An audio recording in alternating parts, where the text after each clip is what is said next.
Students, आज हम tense पढ़ेंगे। बहुत दिन हो गए स्कूल बंद हुए। आप लोग भी सोच रहे होंगे कि हमारी नॉर्मल क्लासेस कब शुरू होंगी। अभी नॉर्मल क्लासेस शुरू होने में थोड़ा वक्त लगेगा। तो आज हम जो स्टडी का है एक डिफरेंट मोड, जो कि ऑनलाइन मोड है या फिर अलग अलग तरीके से जो टीचर आप तक टीचिंग मटेरियल पहुंचा सकते हैं, उस तरीके से हम आज नए पढ़ाई करेंगे। और पढ़ने के लिए ज़रूरी है कि आप अपने मोबाइल का इस्तेमाल करें, और मोबाइल का इस्तेमाल केवल पढ़ाई के लिए करें, ना कि और कामों के लिए। तो आज हम शुरुआत करते हैं टेंस की। तो सबसे पहले आप लोग 9th में भी पढ़ के आए होंगे या 8th में भी पढ़ा होगा कि टेंस के बारे में, कि टेंस कितने प्रकार के होते हैं। तो हम ये जानते हैं। आज थोड़ा सा हम रिवाइज कर लेते हैं जो हमने पहले पढ़ा है। तो तो टेंस कितने प्रकार के होते हैं? 3 प्रकार के होते हैं।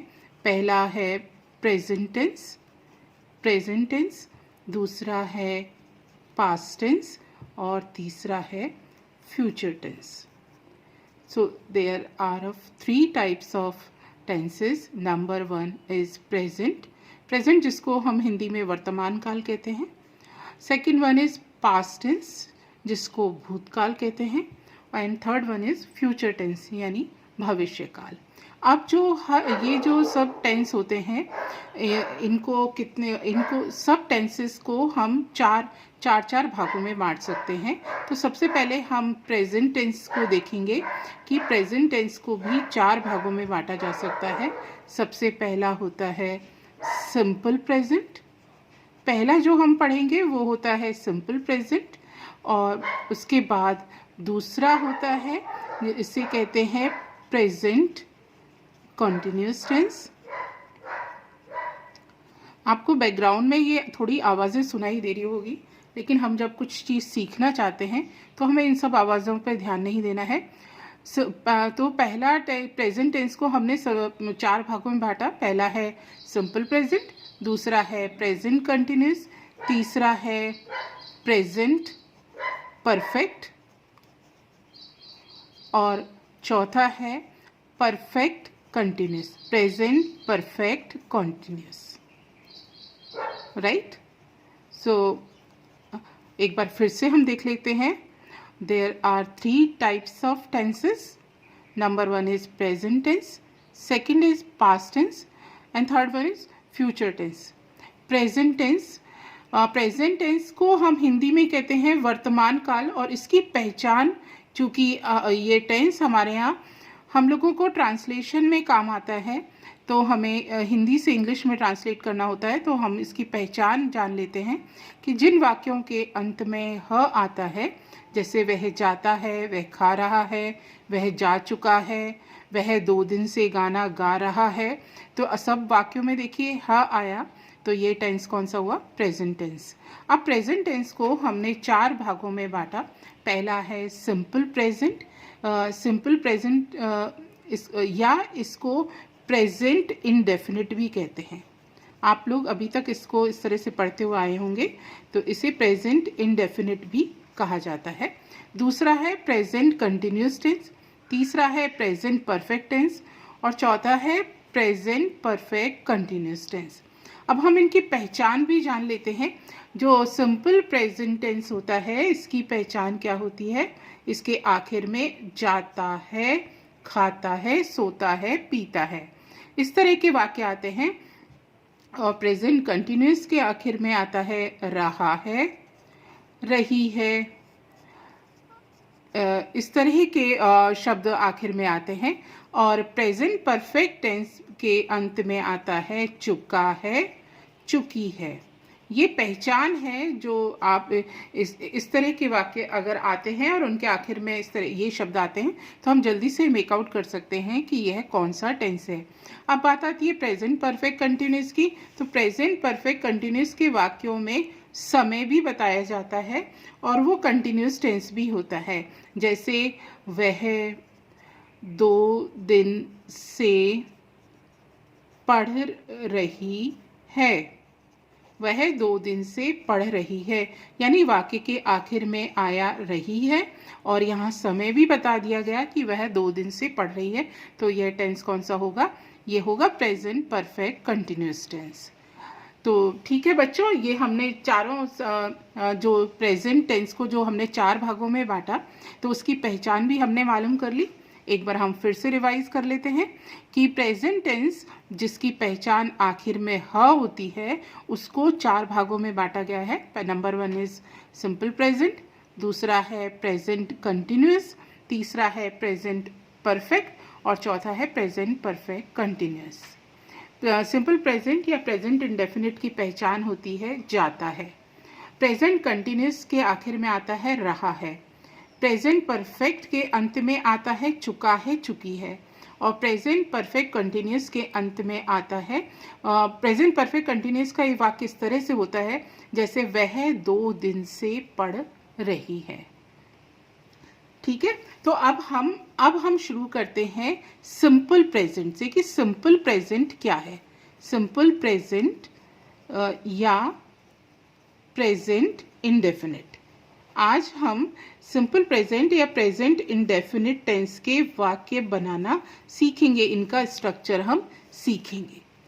ठीक है, तो सबसे पहले मैं एक सेंटेंस लेती हूँ कि वह खाना खाता है।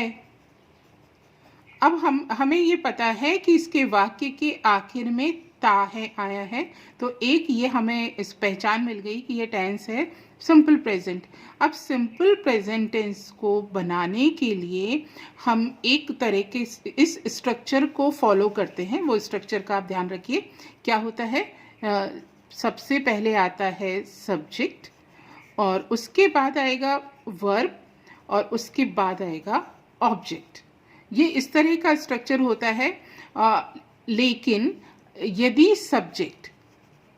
अगर सब्जेक्ट हमारे पास आई हो, वी हो, यू हो या दे हो या फिर ऐसे वर्ड्स हो जैसे बॉयज़ हो, गर्ल्स हो, यानी कोई भी प्लूरल जो सब्जेक्ट होगा उसमें हम वर्ब की फर्स्ट फॉर्म लगाएंगे। ठीक है, वर्ब की फर्स्ट फॉर्म लगाएंगे, मतलब जैसी वर्ब दी गई है उसको बिल्कुल वैसा ही लिखेंगे और उसके बाद हम ऑब्जेक्ट लिख देंगे। ऊपर वाले सेंटेंस को देखते हैं। एक और चीज़ देख लेते हैं कि ये तो हुआ सब्जेक्ट। अगर आई, वी, यू, दे या बॉयज़, गर्ल्स इस तरह का हो तो उसमें वर्ब की फर्स्ट फॉर्म लगाते हैं। अगर मान लीजिए हमारे पास सब्जेक्ट हो ही, शी,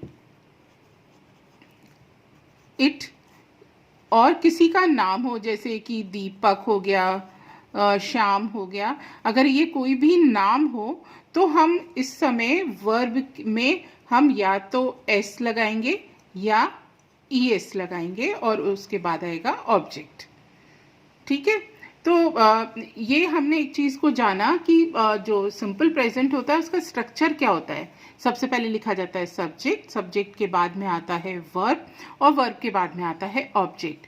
तो अगर मान लीजिए सब्जेक्ट हमारे पास आई हो, वी हो, यू हो, दे हो या बॉयज़ हो, गर्ल्स हो, स्टूडेंट्स हो, है ना, एप्पल्स हो, तो फिर उसमें हम वर्ब की फर्स्ट फॉर्म लगाते हैं और इसके बाद ऑब्जेक्ट लिखते हैं। लेकिन अगर मान लीजिए सब्जेक्ट ही हो, शी हो, इट हो, दीपक हो, मून हो, सन हो, मतलब कोई भी एक सिंगुलर चीज़ हो तो उसमें हम वर्ब में एस या ईएस का प्रयोग करते हैं और इसके बाद में ऑब्जेक्ट लगाते हैं। अब इसके बाद हम आगे बढ़ते हैं। अब हम देखते हैं कि ये सेंटेंस, मान लीजिए पहले हमने ये था कि वह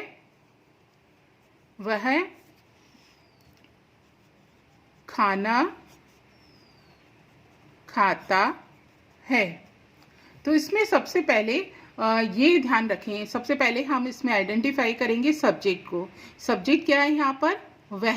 वह यानी ही। अब ही के बाद हमने पहले पढ़ा था कि हमें वर्ब के साथ एस या ईएस का प्रयोग करना है। तो यहाँ पे वर्ब है खाता है, खाना यानी ईट, तो हम ईट के साथ में एस लगा देंगे। He eats the food. ठीक है, यानी यहाँ पे सब्जेक्ट चूंकि वह था, वह यानी ही, तो ही होता है, वह था, तो उसमें वर्ब में हम एस या ईएस को लगा देते हैं और ये इसके बाद में हम ऑब्जेक्ट लिखते हैं। मान लीजिए ऐसा हो कि वे खाना खाते हैं, वे खाना खाते हैं। अब इसको कैसे बनाएंगे? वे यानी दे। हमने पीछे पढ़ा था कि आई वी यू दे या कोई भी प्लूरल जो सब्जेक्ट हो उसमें हम वर्ब की फर्स्ट फॉर्म यानी वर्ब को वैसे एज इट इज लिखते हैं। तो इसमें कर लेंगे दे ईट फूड, दे ईट फूड। समझ में आया आपको? एक और सेंटेंस लेते हैं, जैसे सूर्य पूर्व में निकलता है, सूर्य पूर्व में निकलता है। इसको कैसे बनाएंगे? सूर्य मीन्स द सन। अब सन तो सिंगुलर है, थर्ड पर्सन सिंगुलर है, तो इसमें सन के साथ हम इसमें जो भी वर्ब आएगी उसमें एस या ईएस का प्रयोग करेंगे। और निकलने के लिए होता है, उगने के लिए होता है राइज। द सन राइज, इसमें एस लगाना है। The sun rises in the east. Got it? मतलब अगर सब्जेक्ट थर्ड पर्सन हो यानी ही शी इट या किसी का नाम हो तो वहां पर हम वर्ब में एस या ईएस का प्रयोग करते हैं। और यदि मान लो subject I we you they या कोई भी प्लूरल हो तो उसमें वर्ब को एज इट इज लिखते हैं। अब बात आती है कि इनको हम निगेटिव बनाते हैं कि निगेटिव बनाना हो इन वाक्यों को तो कैसे बना जाएगा। तो इस स्ट्रक्चर को आप ध्यान रखो कि सबसे पहले हम लिखेंगे सब्जेक्ट और उसके बाद में हम लिखेंगे डू या डज और उसमें हम जोड़ेंगे नॉट और नॉट के बाद में नॉट के बाद आएगा वर्ब और वर्ब के बाद आ जाएगा ऑब्जेक्ट। अब आप ये जानते हैं कि मैंने यहाँ लिखा सब्जेक्ट वर्ब डू या डज, तो डज किसके साथ आता है? डज आता है ही शी इट या किसी के नाम के साथ। ठीक है, जहां हमने वर्ब में एस या ईएस लगाया था अब, और वहीं जब उसका नेगेटिव बनाएंगे तो वो यहाँ उसमें हम किसका प्रयोग करेंगे? डज का। और डू किसके साथ आएगा? आई वी यू और दे, इनके साथ हम किसका प्रयोग करते हैं? डू का। अब जब हमने यहाँ डज लगा दिया तो पहले जो वर्ब में एस या ईएस था, जैसे यहाँ पर ये एस था तो वो नेगेटिव बनाते समय हम इस एस को हटा देंगे। चलिए इसी सेंटेंस को पहले लेते हैं कि सूर्य पूर्व में नहीं निकलता है, तो हम इसको कैसे बनाएंगे? द सन। अब आप बताइए डू आएगा या डज? डज आएगा। तो the sun does not, rises की जगह अब हो जाएगा rise. The sun does not rise in the east. ठीक है, the sun does not rise in the east. और अगर हम जो ऊपर एक और वाक्य दिया है कि दे ईट फूड, तो इसको नेगेटिव बनाना है तो कैसे बनाएंगे? तो हम लिख सकते हैं they do not eat food.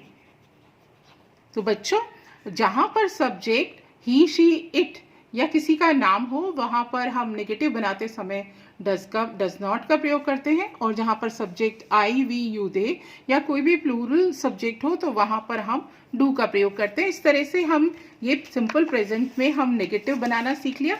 अब हम आते हैं, इसका अगला पॉइंट है कि हम इसका इंट्रोगेटिव कैसे बनाएं। इंट्रोगेटिव यानी प्रश्नवाचक। इसका इंट्रोगेटिव सेंटेंस कैसे बनाएं? जैसे मान लीजिए आप फिर से वही वाक्य लेते हैं, सूर्य पूर्व में निकलता है। इसका हम एक क्वेश्चन बनाते हैं, जैसे क्या सूर्य पूर्व में निकलता है? और इस प्रश्नवाचक चिन्ह, तो इसको हम कैसे बनाएंगे? जो हमने पहले हेल्पिंग वर्ब ली थी नेगेटिव बनाते समय डज, उसको हम बाहर करेंगे उसके बाद सब्जेक्ट को लिखेंगे, सब्जेक्ट के बाद में वर्ब आएगा और वर्ब के बाद में ऑब्जेक्ट आएगा और सेंटेंस के आखिर में मार्क ऑफ इंटरोगेशन यानी प्रश्नवाचक चिन्ह लगाना ज़रूरी है। तो हम इसको लिखेंगे does the sun rise in the east और मार्क ऑफ इंटरोगेशन। ठीक है। अब इसी तरह से कि क्या वे खाना खाते हैं, प्रश्नवाचक चिन्ह।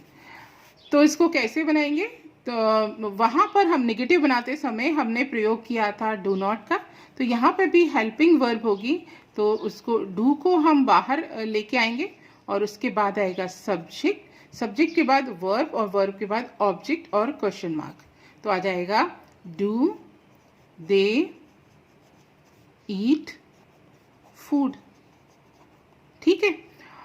इस तरह से ये वाक्य बनेगा और इसके आखिर में हम प्रश्नवाचक चिन्ह लगा देंगे। तो इस तरह से आपने देखा कि सिंपल प्रेजेंट टेंस को किस तरह से बनाया जाता है और इसके निगेटिव और इंट्रोगेटिव सेंटेंस किस प्रकार बनते हैं। तो इनका हम स्ट्रक्चर याद कर लेते हैं। सबसे पहला स्ट्रक्चर होगा सब्जेक्ट प्लस वर्ब, फिर से करते हैं। सबसे पहले स्ट्रक्चर होगा, अगर मान लीजिए हमारे पास आई, वी, यू या दे या कोई भी प्लूरल सब्जेक्ट हो, जैसे कि बॉयज गर्ल्स ऐसा हो, तो इसके साथ में हम वर्ब की फर्स्ट फॉर्म लगाएंगे और इसमें ऑब्जेक्ट लगाएंगे। ठीक है। अब इसी का अगर हमको निगेटिव बनाना है तो हम कैसे करेंगे? आई, वी, यू, दे और दे हो तो इसमें हम लगाएंगे डू, डू नॉट और इसके बाद वर्ब की फर्स्ट फॉर्म और इसके बाद आ जाएगा ऑब्जेक्ट।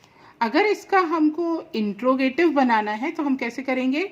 डू को बाहर लेंगे, इसके बाद आ जाएगा आई, वी, यू या दे। ठीक है। और इसके बाद वर्ब की फर्स्ट फॉर्म और इसके बाद आ जाएगा ऑब्जेक्ट और क्वेश्चन मार्क। अब आगे बढ़ते हैं, ऐसे ही रिवीजन को करते हैं। अब अगला मान लीजिए हमारे पास इस तरह का सेंटेंस हो, जैसे एक और स्ट्रक्चर हो जिसमें तो कैसे बनेगा? जैसे जिसमें सब्जेक्ट ही हो, शी हो, इट हो या किसी का नाम हो। तो इसमें वर्ब में हम एस लगाएंगे या ईएस लगाएंगे और उसमें ऑब्जेक्ट लिखेंगे। अगर इसका हमको निगेटिव बनाना हो तो हम इस प्रकार बनाएंगे, ही, शी, इट या किसी का नाम और इसमें हम लगाएंगे डज, डज नॉट और वर्ब की फर्स्ट फॉर्म और उसके बाद में ऑब्जेक्ट। अगर मान लीजिए हमको इसका इंट्रोगेटिव बनाना है तो हम डज को बाहर लिखेंगे, इसके बाद में आएगा ही, शी, इट या नेम, कोई भी नाम हो और उसके बाद वर्ब की फर्स्ट फॉर्म और उसके बाद ऑब्जेक्ट और मार्क ऑफ इंटरोगेशन। तो इस तरह से बच्चों आपने देखा कि जब हम प्रेजेंट टेंस को पढ़ते हैं तो प्रेजेंट टेंस के अंदर पहला हिस्सा आता है प्रेजेंट इंडेफिनिट टेंस। आज हमने प्रेजेंट इंडेफिनिट टेंस के वाक्यों को बनाना सीखा। अब मुझे आशा है कि आपको ये सब चीज़ें समझ में आ गई होंगी। तो अब आप एक्सरसाइज नोट कर लीजिए कि आपको क्या क्या सेंटेंस बनाने हैं। तो सबसे पहला वाक्य है सूर्य पश्चिम में अस्त होता है। मेरा पहला वाक्य सूर्य पश्चिम में अस्त होता है। दूसरा वाक्य है माली पौधों को पानी देता है। माली पौधों को पानी देता है। तीसरा वाक्य है क्या माँ खाना पकाती है। क्या माँ खाना पकाती है। चौथा वाक्य है क्या वे बाजार जाते हैं।